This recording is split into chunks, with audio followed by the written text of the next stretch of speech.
ನಮಸ್ಕಾರ, ಕದಂಬ ನ್ಯೂಸ್ಗೆ ಸ್ವಾಗತ. ನಾನು ಸೋನಿಕಾ ಸುದೇಶ್. ಮೊದಲಿಗೆ ಮುಖ್ಯಾಂಶಗಳು. ಮಲ್ಲಿಕಾರ್ಜುನ್ ಖರ್ಗೆ ಕಾಂಗ್ರೆಸ್ ಮುಗಿಸಲು ಅಧ್ಯಕ್ಷ ಆಗಿದ್ದಾರೆ. ಚೌವಣ್ ವ್ಯಂಗ್ಯ. ಬೀದರ್ ಎಂಎಲ್ಸಿ ಅರವಿಂದ್ ಕುಮಾರ್ ಅರಳಿ ವಿರುದ್ಧ ಏಕವಚನದಲ್ಲಿ ಹರಿಹಾಯ್ದ ಮಾಜಿ ಬುಡ ಅಧ್ಯಕ್ಷ ಬಾಬುವಾಲಿ.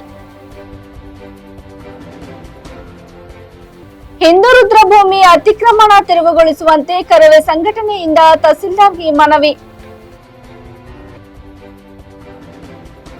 ಹಳೆಯದಾದ ಶ್ರೀ ಕೋದಂಡ ರಾಮಸ್ವಾಮಿ ದೇವಸ್ಥಾನ ಕೆಡವಿರುವ ಆರೋಪ.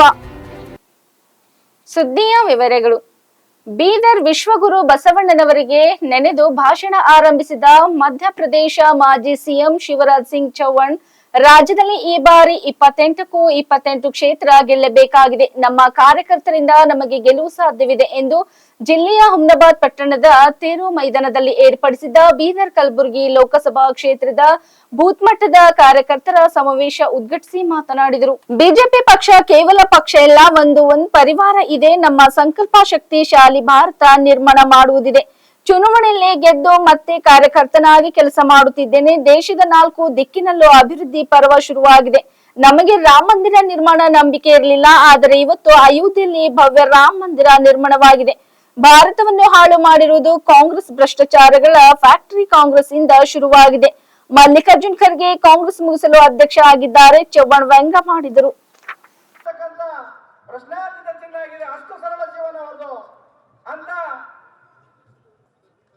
ಚೌಹಾಣ್ ಅವರ ಮಾತನ್ನ ಆಲಿಸಲು ಬಂದಿದ್ದೇವೆ. ಅದಕ್ಕೆ ಅವರು ಅತ್ಯಂತ ದೂರದಿಂದ ನಿಮ್ಮನ್ನೆಲ್ಲ ಉದ್ದೇಶಿಸಿ कर्नाटक का बदला तो विधानसभा चुनाव का हमने मध्य प्रदेश में ले लिया, लेकिन ब्याज सहित हिसाब चुकता करना है और इसलिए इस बार कर्नाटक में 25 नहीं 28 की 28 सीटें जीतना है। बोलो, जीतना है कि नहीं? ये संकल्प लेके हम जाएंगे। बीदर, कलबुर्गी, ये आपकी मेहनत से जीतेंगे ही। मेरा गला थोड़ा खराब है, खराब हो भी क्यों ना, कई दिनों से बोल रहा हूं, लेकिन मैंने कहा आपके दर्शन करने जरूर जाऊंगा। ये भगवान बसवेश्वर जी की भूमि है, इसको बारंबार प्रणाम करता हूं। दुनिया को लोकतंत्र अगर कहीं से मिला है तो इस पवित्र धरती से मिला है। पार्लियामेंट कहीं से मिली है, इस पवित्र धरती से मिली है। अनुभव मंडप भगवान बसवेश्वर जी लोकतंत्र के दाता, लेकिन कार्यकर्ता बहन और भाइयों, ये हम भारतीय जनता पार्टी के कार्यकर्ता हैं। मैं भी कार्यकर्ता हूं, भले मुख्यमंत्री रहा हूं, एमएलए रहा हूं, एमपी रहा हूं, लेकिन उससे पहले भी शिवराज सिंह चौहान कार्यकर्ता है, कार्यकर्ता। आज मैंने बहुत राइटिंग की है और आज अकेले नहीं की, इसके पहले भी की है। ये कार्यकर्ताओं की पार्टी है। भारतीय जनता पार्टी पार्टी नहीं, एक परिवार है मेरे बहनों और भाइयों, एक परिवार। ये मेरा प्यारा परिवार। हमारे कार्यकर्ता भाई और बहन बैठे हैं। हम किस लिए काम कर रहे हैं? हम इसलिए काम नहीं कर रहे कि सत्ता के स्वर्ण सिंहासन पर आकर बैठ जाएं। हमारा लक्ष्य है एक वैभवशाली, गौरवशाली, संपन्न, समृद्ध और शक्तिशाली भारत का निर्माण। भारत को विश्व गुरु बनाना है और यहां की जनता का विकास कैसे हो, प्रगति कैसे हो, लोग कैसे आगे बढ़े, लोगों के दुख और दर्द कैसे दूर करें, इसके लिए हम काम करते हैं।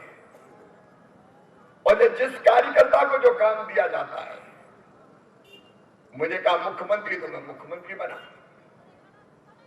हम चुनाव जीते और फिर सेवा करने के लिए फिर कार्यकर्ता बन गया।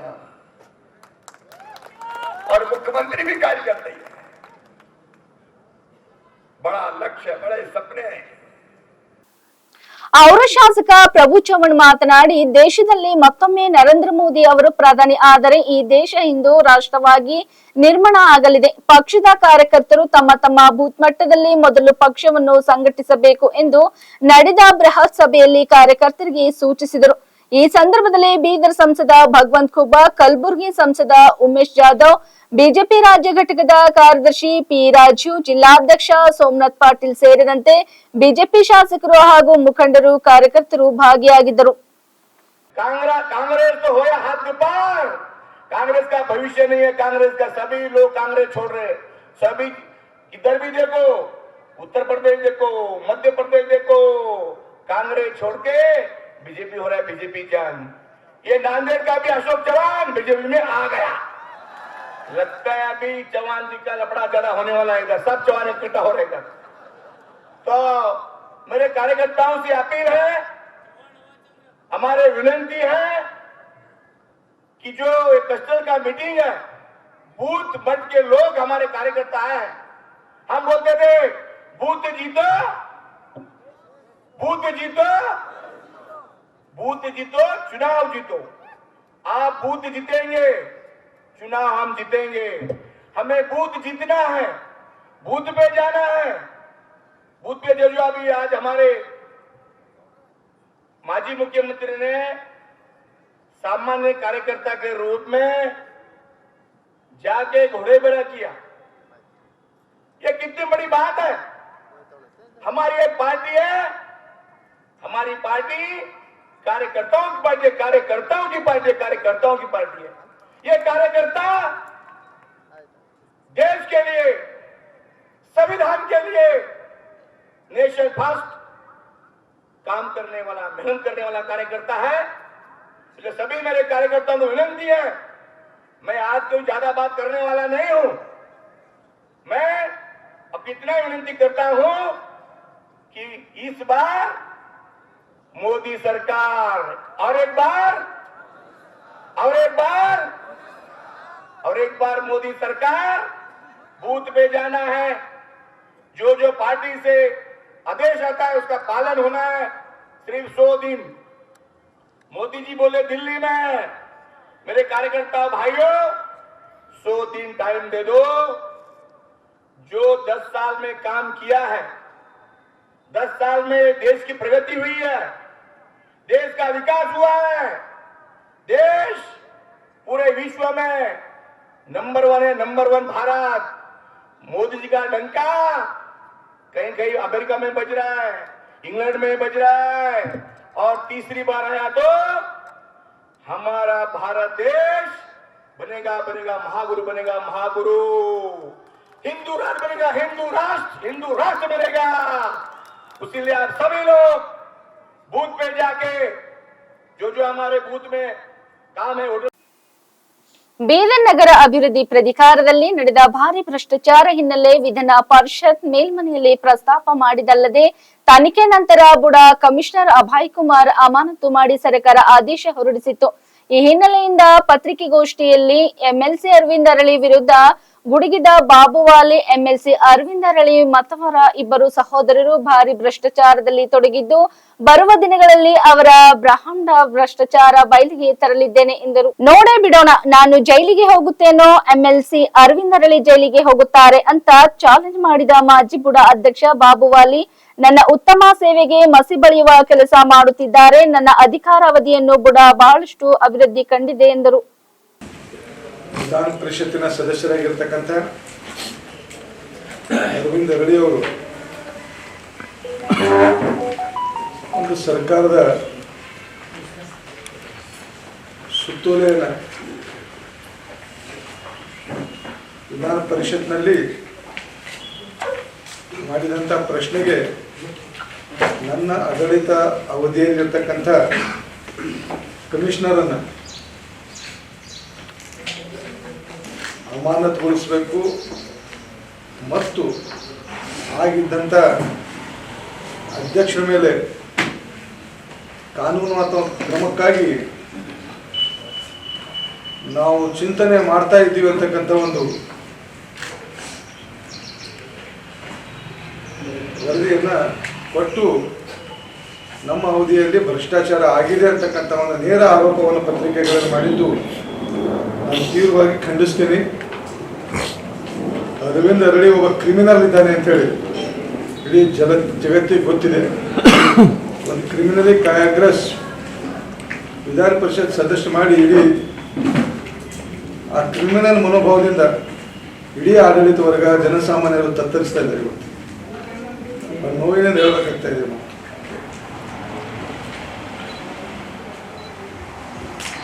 ಪತ್ರಕರ್ತ ಸ್ನೇಹಿತರೆ, ನಾನು 2001ರಿಂದ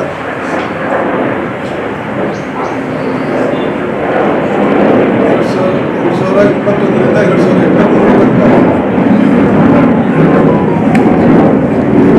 2023 ಅಧ್ಯಕ್ಷನೇ ಕೆಲಸ ಮಾಡಿದ್ದೆ. ಆ ಅಧ್ಯಕ್ಷ ಕೆಲಸ ಮಾಡಿದಂಥ ಸಮಯದಲ್ಲಿ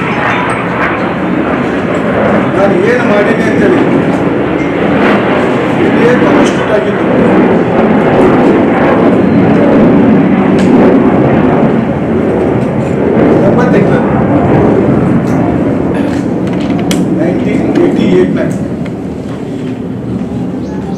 ಇಡೀ ಕಾನ್ಸ್ಟಿಟ್ಯೂಟ್ 88ನಾಗ ಆಗಿತ್ತು.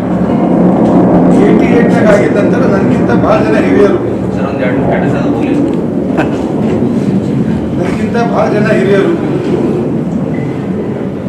ಭಾಳ ಸೀನಿಯರ್ ಮಂದಿ ಆ BDA ಚೇರ್ಮನ್ ಆಗುತ್ತೆ. ಮಾಣಿಕ್ರಾವ್ ಪುರೇಕರ್, ಕಾಜಿ ಅರ್ಷದ್ ಅಲಿ, ಮುರಳಿಯವರು, ಪಂಡಿತ್ ಚಿದ್ರಿಯವರು, ಬಾಬುರಾವ್ ಮತ್ಕಟ್ಟಿಯವರು, ಇನ್ನು ಬಹಳಷ್ಟು ಜನ DC ಅವರು ಅಧಿಕಾರಿ ಇದ್ದಾಗ ಆ ಜಾಗದಾಗ ಕುಂತು ಆಡಳಿತ ಮಾಡ್ತಾರೆ. ಆದರೆ ಜನಸಾಮಾನ್ಯದಾಗ ಒಂದು ಟಾಪ್ ಆಗಿ ಜನರ ಬಾಯಿನ ಮಾತು ಬರಂಗೆ ನಾ ಕೆಲಸ ಮಾಡಿದ್ದೆ. BDA ಎಂಬುದು ಏನು ಅಂತೇಳಿ ಬಾಬುವಾದಿ ತೋರಿಸ್ಕೊಟ್ಟಿದ್ರಿ ಅಂತೇಳಿ. ನಾನು ಏನು ಮಾಡೀನಿ, ನಾ ಚಾರ್ಜ್ ತಗೊಂಡಿದ್ದು ಯಾವತ್ತ, ನಾ ಚಾರ್ಜ್ ಯಾವತ್ತು ತಗೊಂಡಿನಿ ಮತ್ತು ನಂದು ಅವಧಿ ಯಾವತ್ತು ಮುಗಿದ ಅಂತೇಳಿ ನಾ ಮಾಡಿದ ಡಾಟಾ BDAದಾಗ ಮಾಡಿದಾಗಲಿ, BDA ಚೇರ್ಮನ್ ಆಗಿ ನಾನು ಸಾರ್ವಜನಿಕವಾಗಿ ಮಾಡಿದಾಗಲಿ, ಅದು ಅಮೃತ್ ಮಹೋತ್ಸವ ಇರ್ಬೋದು, ಸ್ವತಂತ್ರದ, ಅದು ಬೀದರ್ ಉತ್ಸವ ಇರ್ಬೋದು, ಅದು ಬಸವ ಉತ್ಸವ ಇರ್ಬೋದು. ಒಂದು BDA ಚೇರ್ಮನ್ ಕುಂತಿದ್ದ ಮನುಷ್ಯ ಏನು ಸಾಮಾಜಿಕವಾಗಿ ಮಾಡಬೇಕು ಅಷ್ಟೇ ಮಾಡ್ದೇನೆ ಮಾಡಿ ನಾವೊಂದು ಪ್ರಾಜೆಕ್ಟ್ ನಾನು ಮಾಡಿದಂಥ ರಿಪೋರ್ಟ್ ಏನಾದರೂ ಒಂದು ವರ್ಷದೊಳಗೆ ಸಬ್ಮಿಟ್ ಮಾಡೀನಿ. ಈ ರೀತಿ ಪ್ರಿಂಟ್ ಮಾಡಿ ಅದ್ರಾಗ ಮಾನ್ಯ ಪತ್ರಕರ್ತ ಬಂದವರು ಬರೆದಿದಂಥ ಪತ್ರಿಕೆಗಳ ಕಟ್ಟಿಂಗು ಸಹ ಇದ್ರಾಗ ಏನದಂದ್ರೆ ಪೇಸ್ಟ್ ಅವ ನಾ ಏನೇನು ಮಾಡೀನಿ, ಯಾವಾಗ ಮಾಡೀನಿ ಅಂತ ವೈಯಕ್ತಿಕ ಹಾಗೆ ಸಾಧಿಸ್ತಕ್ಕಂಥ ಒಂದು ಕ್ರಮ ಕೈಯಾಗ ದೋಸ್ತ್ ದುಶ್ಮನ್ ಅಂತವಲ್ಲ, ಅವನು ಮಾಧ್ಯಮದ ಹಳೆ ಸ್ನೇಹಿತನಾಗಿದ್ದರೂ ಈ ರೀತಿ ಅಧಿಕಾರ ದುರುಪಯೋಗ ಮಾಡಿಕೊಂಡು ಒಂದು ವರ್ಷ ಇಡೀ ನಾನು ಈಗ ನಾನು ಅವಧಿದಾಗಿದ್ದಾಗೂ ಈ ರೀತಿ ಮಾಡಿದಾಗ ನಾನು ಒಂದು ಪತ್ರಿಕಾಗೋಷ್ಠಿ ಮಾಡಿದ್ದೆ ಅವರು ಇದೇ ರೀತಿ ಆರೋಪಗಳು ಮಾಡ್ತಾ ಇದ್ದಾಗ 17th ಡಿಸೆಂಬರ್ನಾಗ ನಾ ಇನ್ನೂ ಅಧಿಕಾರದಾಗಿದ್ದ ಅವಾಗ ನಾನು BDAದಾಗ ಒಂದು ಪತ್ರಿಕಾಗೋಷ್ಠಿ ಮಾಡಿದ್ದೆ. ಇಸ್ವಿದಾಗ 17 ಡಿಸೆಂಬರ್ ಅವಾಗ ಮಾಡಿದ್ದೆ ಒಂದು ಪತ್ರಿಕಾಗೋಷ್ಠಿ. ಅದ್ಮ್ಯಾಗ ಮುಗಿತದೇನೋ ಅಂತ ತಿಳಿದಿದ್ದ. ಆದ್ರೆ ಹೋದೆ ಪಿಸಾಸಿ ಅಂದ್ರೆ ಬಂದೆ ಗವಾಕ್ಷಿ ಅಮ್ಮಂಗ. ಯಾವತ್ತು ಕಾಂಗ್ರೆಸ್ ಗೌರ್ಮೆಂಟ್ ಸರ್ಕಾರದಾಗ ಬಂದದ ನಮ್ಮ ಅವಧಿ ಮುಗಿದಿರ್ಬಾರ್ದು, ಅವತ್ತಿನಿಂದ ಇವತ್ತಿನ ತನಕ ಒಂದು ಪಾಯಿಂಟ್ ಅಜೆಂಡಾ ಅದ. ಒಂದು ವೈಯಕ್ತಿಕವಾಗಿ ನನ್ನ ಹೆಸರು ಕಳಿಸ್ಬೇಕು, ನಾವು ಮಾಡಿದಂಥ ಕೆಲಸಗಳಿಗೆ ಕಪ್ಪು ಚುಕ್ಕಿ ತರಬೇಕು. ಮಾಧ್ಯಮದ ಮಿತ್ರರೇ, ಅವನು ವಿಧಾನ ಪರಿಷತ್ ಸದಸ್ಯನಾಗಿ ನನ್ನ ಜೊತೆ BDA ಮೆಂಬರ್ ಇರ್ತಾರೆ. ನಾನು ಒಬ್ಬನೇ ಕುಂತು ಯಾವುದೂ ಸಹಿ, ನಾನು ಇಂಡಿವಿಜುವಲ್ ನಾನು ಯಾವತ್ತೂ ಒಂದು ಸಹಿ ಮಾಡಿಲ್ಲ. ಇವತ್ತು ನಾ ಯಾವುದಾರ ಒಂದು ಪೇಪರ್ನಾಗ ನನ್ನ ಬಾಡಿ ರೆಗ್ಯುಲೇಷನ್ ಚೇರ್ಮನ್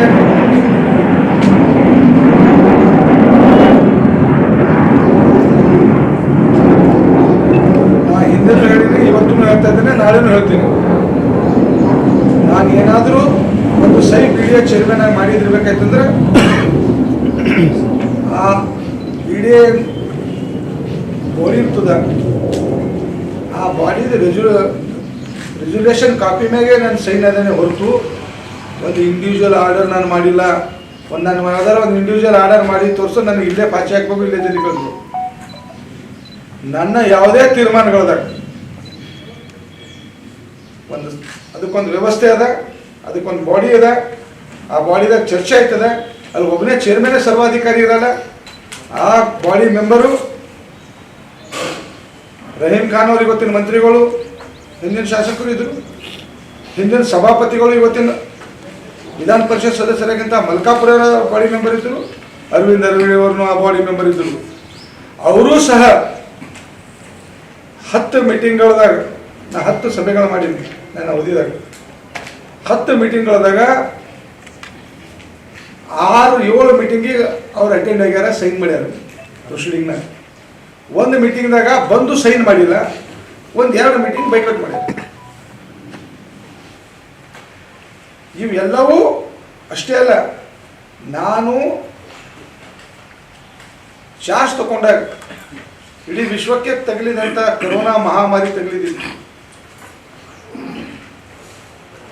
ಇಡೀ ವಿಶ್ವಕ್ಕೆ ಒಂದು ಶಾಪ ಇದ್ದಂಗಿತ್ತು. 100% ಸೆಕೆಂಡ್ ವೇವ್ ಪೀಕ್ನಾಗಿತ್ತು, ಸಾವು ನೋವುಗಳಿದ್ದು. ಆ ಪಿರಿಯಡ್ದಾಗ ನಾನು ಚಾರ್ಜ್ ತಗೊಂಡ. ನನಗೆ 6 ತಿಂಗಳ ಕೊರೋನಾದಾಗ ಏನೂ ಮಾಡೋಕ್ಕಾಗಿಲ್ಲ. ನಂತರ ಬಸವ ಕಲ್ಯಾಣ ಮುನ್ಸಿಪಾಲ್ಟಿ ಬೈ ಎಲೆಕ್ಷನ್ ಬಂದು 45 ದಿನ ಕೋಡ್ ಆಫ್ ಕಂಡಕ್ಟ್, ನನಗೆ ಏನೂ ಮಾಡೋಕ್ಕಾಗಿಲ್ಲ. ಅದ ನಂತರ ಯಡಿಯೂರಪ್ಪನವ್ರು ರಾಜೀನಾಮೆ ಆಯ್ತು. ರಾಜೀನಾಮೆ ಆದ ತಕ್ಷಣ ನಮಗೆ ಇವತ್ತು ತೆಗಿತಾರೆ, ನಾಳೆಗೆ ತೆಗಿತಾರೆ, ಇವತ್ತು ತೆಗಿತಾರೆ, ನಾಳೆಗೆ ತೆಗಿತಾರೆ ಅಂಬದ್ರಾಗ ಯಾಕೆ ಕೆಲಸ ಮಾಡ್ತಾರೆ. ಅದ್ರ ನಂತರ ನನಗೆ ಹಾರ್ಟ್ ಆಪ್ರೇಷನ್ ಆಯಿತು, ಓಪನ್ ಹಾರ್ಟ್ ಸರ್ಜರಿ ಆಯಿತು. ನನಗೆ ಸಿಕ್ಕಿದೆ ಇಷ್ಟೆಲ್ಲ ತಾಪತ್ರೆ ಮಧ್ಯನೂ ನನಗೆ ಸಿಕ್ಕಿದ್ದು ಎಷ್ಟು ಟೈಮ್ ಸಿಕ್ಕ್ಯದ, ಅಷ್ಟು ಟೈಮಿನಾಗ ನಾನು ಎಷ್ಟು ಅಭಿವೃದ್ಧಿ ಮಾಡಬೇಕು ನಿಮ್ಮ ಕೈದಾಗ ಡಾಟಾ ಕೊಟ್ಟಿದ್ದೆ. ಒಂದೊಂದು ಚೀಸ್ ಅದರ ಫೋಟೋ ಏನು ಕೆಲಸ ಮಾಡಿದೆ ಅಂತ ಹೇಳಿದ. ನನ್ನ ಪತ್ರಕರ್ತ ಬಂಧುಗಳೇ, ಇವತ್ತೊಂದು ಮಾತು ಹೇಳ್ತೀನಿ. ನನ್ನ ಮೊದಲನೇ ಮೀಟಿಂಗ್, ನಾನು ಚಾರ್ಜ್ ತೊಗೊಂಡಿರುವ ನಾನು ಮೊದಲನೇ ಮೀಟಿಂಗ್ ಮಾಡ್ತೀವಲ್ಲ, ನಾನು ಮೊದಲನೇ ಮೀಟಿಂಗ್ 2ನೇ ರೆಜುಲೇಷನ್ನಾಗ ಯಡಿಯೂರಪ್ಪ ಬಡಾವಣೆ ಮಾಡಬೇಕು, ರೈತರ ಒಡಂಬಡಿಕೆದಾಗ 16 ದಿನ ನೆನೆಗುದಿಗೆ ಬಿದ್ದಿತ್ತು. ರೈತರ ಬಡಾವಣೆದಾಗ ಒಂದು ಬಡಾವಣೆ ಇತ್ತು, ರೈತ ಒಡಂಬಡಿಕೆದಾಗ ಜಾಯಿಂಟ್ ಇಂಟರ್ದಾಗ ತೊಗೊಂಡಿದ್ದು. ಅದನ್ನೆಲ್ಲ ಟೆಕ್ನಿಕಲ್ ಪ್ರಾಬ್ಲಮ್ಗಳು ಸಾಲ್ವ್ ಮಾಡಿ, ಅದ್ರ ಟೆಂಡರ್ಗಳು ಮಾಡಿಸಿ, ಆ ಫಸ್ಟ್ ಮೀಟಿಂಗ್ದಾಗ ಫಸ್ಟ್ ಲೆಟರ್ ಅದಾವ, ಯಡಿಯೂರಪ್ಪನ ಹೆಸರು ಇಡಬೇಡ್ರಿ ಅಂತೇಳಿ. First meeting first letter. ಅವತ್ತು ಚಾಲು ಆಗಿದ್ದ ಲೆಟರ್ ಕೂಡ ಪರಂಪರೆ 3 ವರ್ಷ ನನ್ನ ಅವಧಿ ಮುಗೀತು. ಕಾಂಗ್ರೆಸ್ ಗೌರ್ಮೆಂಟ್ ಬಂದು 1 ವರ್ಷ ಆಯಿತು. ಅವ ಲೆಟರ್ ಕೊಡೋದು ಎಲ್ಲಿ ಬಿ ನಿಂತಿಲ್ಲ. ದಿನ ಬೆಳಗಾದ್ರೆ ಒಂದೇ ಕೆಲಸ ಅದ, ನಮ್ಮ ವಿರುದ್ಧ ಲೆಟರ್ ಕೊಡೋದು, ಸದನದಾಗ ಮಾತಾಡೋದು. ಅಂತ ಯಾವುದೇ ಸದನ ಇರ್ಲಿಕ್ಕಿಲ್ಲ ಅವ್ರು ಬಿ ಡಿ ಎ ಬಗ್ಗೆ ಚರ್ಚೆ ಮಾಡೋದು. ಬೇಕಾದ್ರೆ ತೆಗೆದು ನೋಡ್ರಿ ನೀವು. ಯಾಕಪ್ಪ ನೀ ಆ ಸದನದ ಮೆಂಬರ್ ಇದ್ದಿ, ಸೈನ್ ಮಾಡಿದ್ದೆ ಅದ್ರಾಗ. ಬೀದರ್ ಜಿಲ್ಲೆಯ ಔರತ್ ಪಟ್ಟಣದಲ್ಲಿರುವ ಹಿಂದೂ ರುದ್ರ ಭೂಮಿಯನ್ನು ಕೆಲವರು ಅತಿಕ್ರಮಣ ಮಾಡಿಕೊಂಡು ಮಳಿಗೆ ನಿರ್ಮಾಣ ಮಾಡುತ್ತಿದ್ದಾರೆ. ಸಾಕಷ್ಟು ಬಾರಿ ಅಧಿಕಾರಿಗಳಿಗೆ ಮನವಿ ಮಾಡಿದ್ರೂ ಕೂಡ ಅತಿಕ್ರಮಣ ತೆರವುಗೊಳಿಸಿಲ್ಲ. ಕೂಡಲೇ 16 ಗುಂಟೆ ಜಮೀನನ್ನು ತೆರವುಗೊಳಿಸಬೇಕೆಂದು ಕರ್ವೆ ಪ್ರವೀಣ್ ಶೆಟ್ಟಿ ಬಣದ ಪ್ರಮುಖ ಅನಿಲ್ ದೇವಕತ್ತೆ ತಹಸೀಲ್ದಾರರಿಗೆ ಮನವಿ ಪತ್ರ ಸಲ್ಲಿಸಿದರು. ಈ ಸಂದರ್ಭದಲ್ಲಿ ಬಾಲಾಜಿ ಧಾಮ, ರಾಜು ಮುದಳೆ ಸೇರಿದಂತೆ ಅನೇಕರು ಇದ್ದರು. ದಾಖಲೆ ಸಮೇತ ತಮಗೆ ನೀಡುತ್ತಿದ್ದೇವೆ. ದಯಮಾಡಿ ಬರುವ 20ನೇ ತಾರೀಕಿನ ಒಳಗೆ ನಮ್ಮ ಮನವಿ ಪತ್ರಕ್ಕೆ ಸ್ಪಂದಿಸಿ ಈ ಅಕ್ರಮ ವರದಿಗಳನ್ನು ತೆರವುಗೊಳಿಸಬೇಕು. ಇಲ್ಲವೆಂದರೆ 20ನೇ ತಾರೀಕಿನ ನಂತರ ಅವರ ಮಾಡುತ್ತೇವೆಂದು ತಮ್ಮ ಗಮನಕ್ಕೆ ನೀಡುತ್ತಾ ನೀವುಗಳು ಈ ಬೇಡಿಕೆಯನ್ನು ಸ್ಪಂದಿಸಿ ಕಾರ್ಯ ಮಾಡುತ್ತೀರೆಂದು ನಂಬಿರುತ್ತೇವೆ. ಧನ್ಯವಾದಗಳು. ಹಳೆಯದಾದ ಶ್ರೀ ಕೋದಂಡ ರಾಮಸ್ವಾಮಿ ದೇವಸ್ಥಾನ ಕೆಡವಿರೋ ಆರೋಪ ಸುಣ್ಕಲ್ ಗ್ರಾಮದ ವಿವಾದಿತ ಸ್ಥಳಕ್ಕೆ ಸಂಸದ ಎಸ್ ಮುನಿಸ್ವಾಮಿ ಭೇಟಿ. ಕೋಲಾರ ಜಿಲ್ಲೆಯ ಶ್ರೀನಿವಾಸಪುರ ತಾಲೂಕಿನ ಸುಣ್ಕಲ್ ಗ್ರಾಮದ ದೇವಸ್ಥಾನದ ಜಾಗ ಹಾಗೂ ಕೋಟೆ ಸೇರಿ 11.5 ಎಕರೆ ಜಮೀನು ಒತ್ತುವರಿ ಆರೋಪ ಕೇಳಿ ಬಂದಿದೆ. ಘಟನಾ ಸ್ಥಳಕ್ಕೆ ಬಿಜೆಪಿ ಜಿಲ್ಲಾಧ್ಯಕ್ಷ ವೇಣುಗೋಪಾಲ್ ಹಾಗೂ ಬಿಜೆಪಿ ಮುಖಂಡರು ಗ್ರಾಮಸ್ಥರೊಂದಿಗೆ ಸಂಸದ ಮುನಿಸ್ವಾಮಿ ಭೇಟಿ ಮಾಡಿದರು. ಅನ್ಯ ಧರ್ಮದವರು ದೇಗಲು ಜಮೀನು ಒತ್ತುವರಿ ಮಾಡಿದ್ದಾರೆ ಎಂದು ಕಂದಾಯ ಇಲಾಖೆ ಅಧಿಕಾರಿಗಳಿಗೆ ಸಂಸದ ಮುನಿಸ್ವಾಮಿ ತರಾಟೆಗೆ ತೆಗೆದುಕೊಂಡರು. ಹಣ ನೀಡಿದ್ರೆ ದೇವಸ್ಥಾನದ ಜಾಗವನ್ನೇ ಖಾತೆ ಮಾಡಿಕೊಡ್ತೀರಾ, ದೇವಸ್ಥಾನದ ಜಾಗ ಹದ್ದುಬಸ್ತು ಮಾಡದೆ ಹೋದ್ರೆ ಸುಮ್ಮನಿರಲ್ಲ ಎಂದು ರಾಯಲಪಾಡು ಹೋಬಳಿ ರಾಜಸ್ವಿ ನಿರೀಕ್ಷಕ ಗುರು ಅವರಿಗೆ ತರಾಟೆಗೆ ತೆಗೆದುಕೊಂಡರು. ಸ್ಥಳದಲ್ಲಿದ್ದ ಪುರಾತನ ಕಾಲದ ರಾಮಲಕ್ಷ್ಮಣ ವಿಗ್ರಹಗಳಿಗೆ ಪೂಜೆ ಸಲ್ಲಿಸಿ ಸಂಸದ ಮುನಿಸ್ವಾಮಿ ಹಾಗೂ ಬಿಜೆಪಿ ಮುಖಂಡರು ಜೈ ಶ್ರೀರಾಮ ಎಂದು ಘೋಷಣೆ ಹಾಕಿದರು. ಜಿಲ್ಲಾಧಿಕಾರಿ ಅಕ್ರಮ್ ಪಾಷಾ ಒಂದು ಧರ್ಮದ ಪರವಾಗಿ ಕೆಲಸ ಮಾಡುತ್ತಿದ್ದಾರೆಂದು ಮುನಿಸ್ವಾಮಿ ಕಿಡಿಕಾರಿದರು. ದೇಗುಲು ಜಾಗ ಒತ್ತುವರಿ ತೆರವು ಮಾಡದೆ ಹೋದಲ್ಲಿ ಹೋರಾಟದ ಎಚ್ಚರಿಕೆ ಸಂಸದ ಎಸ್ ಮುನಿಸ್ವಾಮಿ ನೀಡಿದರು. ಸರ್ವೆ ನಂಬರ್ ಅಲ್ಲಿ ಒಂದು 3 ಎಕರೆ ಮಂಜೂರು ಮಾಡಿಕೊಂಡು ಇದೆಲ್ಲ ಆಕ್ಯುಪೈ ಮಾಡ್ಕೊಂಡಿದ್ದಾರೆ. 3 ಕಡೆ 3 ಜನ ಆಕ್ಯುಪೈ ಮಾಡ್ಕೊಂಡಿದ್ದಾರೆ. ಇದು ಟೋಟಲ್ 11.5 ಎಕರೆ. ಅದರಲ್ಲಿ 3.5 ಎಕರೆ ಅಷ್ಟು ಆಕ್ಯುಪೈ ಮಾಡ್ಕೊಂಡು ಇದು ಮಂಜೂರು ಮಾಡಿಕೊಂಡು ಪೇಪರ್ ನ್ಯೂಸ್ ತಹಸೀಲ್ದಾರ್ ಅವರು ಕೆಳಗಡೆ ಸುಣ್ಕಲ್ ಕೋಟೆ ಪ್ರದೇಶ ಅಂತ ಸರ್. ಇದು 11.5 ಎಕರೆ ಮಂಜೂರು ಮಾಡಿಕೊಟ್ಟಿರೋದು ಈ ರಾಮಕೃಷ್ಣ ಮಾಸ್ತರ್ಲಿ ಮಾಲೂರವರು. 3 ಎಕರೆ ಮಂಜೂರು ಮಾಡಿಕೊಟ್ಟಿದ್ದಾರೆ ಅವರಿಗೆ. ಹೌದೌದು ತಿರುವುದು. ಅದು ಇದು ಡ್ಯೂಟಿಯಿಂದ ವಜಾ ಮಾಡಿದ್ರು.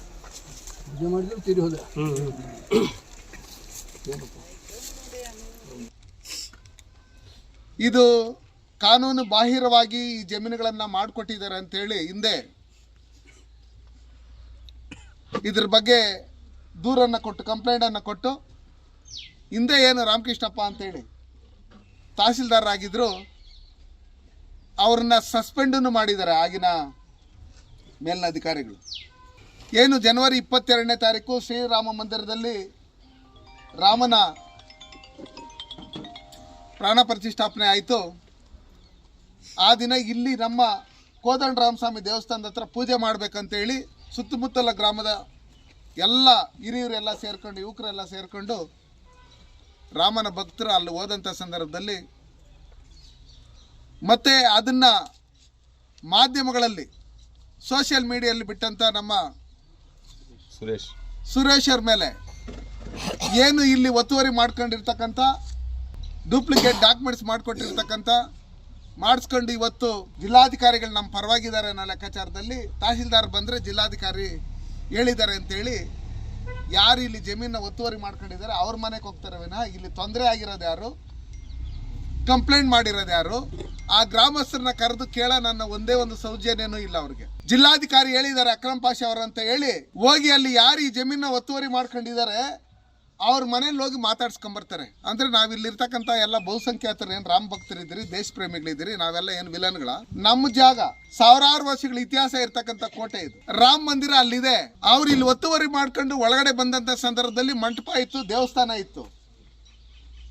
ನಮ್ಮ ಹಳ್ಳಿಯಲ್ಲಿರ್ತಕ್ಕಂಥ ಯಾರನ್ನು ಒಬ್ಬರನ್ನು ಒಳಗಡೆ ಬಿಡಲ್ಲ. ಹಂಗಿರ್ತಕ್ಕಂಥ ಸಂದರ್ಭದಲ್ಲಿ ಆ ದೇವಸ್ಥಾನ ಹೆಂಗ್ ಬಿದ್ದೋಯ್ತು, ಅಲ್ಲಿದ್ದಂಥ ದೇವರ ಮೂರ್ತಿಗಳೇನಾಯ್ತು, ಆ ದೇವಸ್ಥಾನ ತಳ್ಳಾಕ್ದವ್ರು ಯಾರು, ಅಲ್ಲಿರ್ತಕ್ಕಂಥ ದೇವರ ಮೂರ್ತಿಗಳು ರಾಮನ ಮೂರ್ತಿ ಏನಾಯ್ತು ಅಂತ ಹೇಳಿ ಠಾಣೆ ಹೋಗಿ ದೂರು ಕೊಟ್ಟಂತ ಸಂದರ್ಭದಲ್ಲಿ ಸ್ಟೇಷನ್ ಅಲ್ಲೂ ಅದು ಕಂಪ್ಲೇಂಟ್ ತಗೊಳ್ಳಲ್ಲ. ವಿಶ್ವ ಕನ್ನಡಿಗರ ಸಂಸ್ಥೆ ಕರ್ನಾಟಕ ರಾಜ್ಯ ಮಟ್ಟದ ಮಾತುಶ್ರೀ ರಮಾಬಾಯಿ ಭೀಮರಾವ್ ಅಂಬೇಡ್ಕರ್ ವತಿಯಿಂದ ಶ್ರೀಮತಿ ಸುಧಾರಾಣಿ ಜಯಕುಮಾರ್ ಸಂಪಾದಕರು ಆಶೀರ್ವಾದ ವಾಣಿ ಕನ್ನಡ ದಿನಪತ್ರಿಕೆ ಅವರಿಗೆ ಆದರ್ಶ ದಂಪತಿ ಪ್ರಶಸ್ತಿ ಪ್ರದಾನ ಸಮಾರಂಭ ಕಾರ್ಯಕ್ರಮದಲ್ಲಿ ಆದರ್ಶ ದಂಪತಿ ಪ್ರಶಸ್ತಿ ನೀಡಿ ಗೌರವಿಸಲಾಯಿತು. ಇದೇ ವೇಳೆ ಜಯಕುಮಾರ್ ಅವರು ಮಾತನಾಡಿ, ನಮ್ಮ ಜೀವನದ ಗುಣ ನಡತೆ ಹಾಗೂ ಪತ್ರಿಕೆಯ ಸೇವೆಯನ್ನು ಗುರುತಿಸಿ ಈ ಪ್ರಶಸ್ತಿಯನ್ನು ನೀಡಿದ್ದಕ್ಕಾಗಿ ಎಲ್ಲರಿಗೂ ಧನ್ಯವಾದಗಳು ಎಂದು ಹೇಳಿದರು. ಈ ಸಂದರ್ಭದಲ್ಲಿ ಅನೇಕ ಗಣ್ಯಮಾನರು ಉಪಸ್ಥಿತರಿದ್ದರು.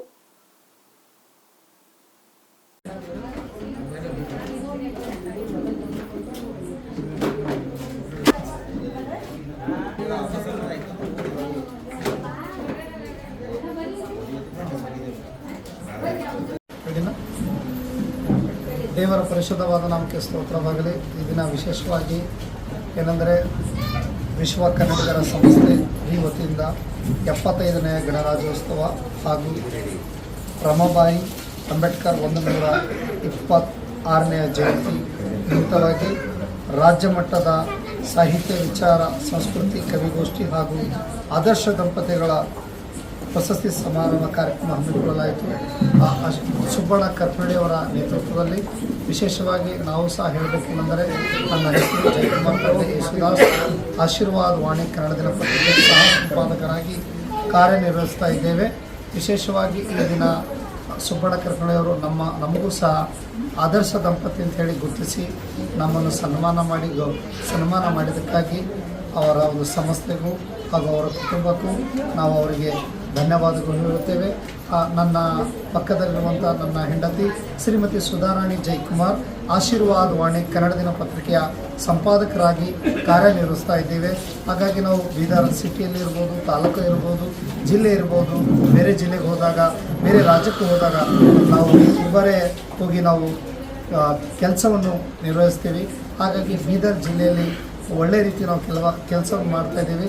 ನಮ್ಮ ಕೆಲಸವನ್ನು ನೋಡಿ ಹಾಗೆ ದಂಪತಿಯ ಒಳ್ಳೆಯ ಜೀವನವನ್ನು ನೋಡಿ ನಮಗೆ ಪ್ರಶಸ್ತಿ ನೀಡಿದ್ದಕ್ಕಾಗಿ ಸುಬ್ಬಣ್ಣ ಕರ್ಕಣೆಯವರಿಗೆ ನಾವು ಧನ್ಯವಾದಗಳು ಸಲ್ಲಿಸುತ್ತೇನೆ.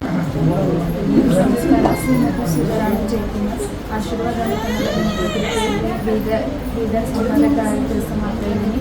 ಹಾಗಾಗಿ ಇದು ವಿಶ್ವ ಕನ್ನಡಿಗರ ಸಂಸ್ಥೆಯಲ್ಲಿ ಒಂದು ಸಂಘಟನೆ ವತಿಯಿಂದ ಈ ಒಂದು ಆದರ್ಶ ದಂಪತಿಗಳಾಗಿ ಕಾರ್ಯಕ್ರಮ ಹಮ್ಮಿಕೊಳ್ಳಲಾಗಿತ್ತು. ಅದರಲ್ಲಿ ಮಾತಾಶ್ರೀ ರಮಾಬಾಯಿ ಅವರ ಅಂಬೇಡ್ಕರ್ ಅವರು 126ನೇ ಜಯಂತಿ ನಿಮಿತ್ತವಾಗಿ ಆದರ್ಶ ದಂಪತಿ ಎಲ್ಲ ತಾಲೂಕುಗಳಿಂದ ಗುರುತಿಸಿ ಅವರಿಗೆ ಸನ್ಮಾನ ಪ್ರಶಸ್ತಿಯನ್ನು ನೀಡಿದ್ದಾರೆ. ಹಾಗಾಗಿ ನಮ್ಮನ್ನು ಕೂಡ ಒಂದು ದಂಪತಿ ಎಂಬುದಾಗಿ ಒಂದು ಗುರುತಿಸಿ ಪ್ರಶಸ್ತಿಯನ್ನು ನೀಡಿದ್ದಕ್ಕಾಗಿ ನಾನು ಸುಬ್ಬಣ್ಣ ಕರ್ಕಡೆ ಅವರ ಸಂಸ್ಥೆಗೆ ನನ್ನ ಹೃದಯಪೂರ್ವಕವಾದ ಧನ್ಯವಾದಗಳನ್ನು ತಿಳಿಸಿದ್ದೇನೆ. ಇಲ್ಲಿವರೆಗೆ ಸುದ್ದಿ ಕೊಟ್ಟಿದ್ದು ನಾನು ಸೋನಿಕಾ ಸುದೇಶ್. ಮುಂದಿನ ಸುದ್ದಿಯೊಂದಿಗೆ ಮತ್ತೆ ಭೇಟಿಯಾಗೋಣ. ವಂದನೆಗಳು.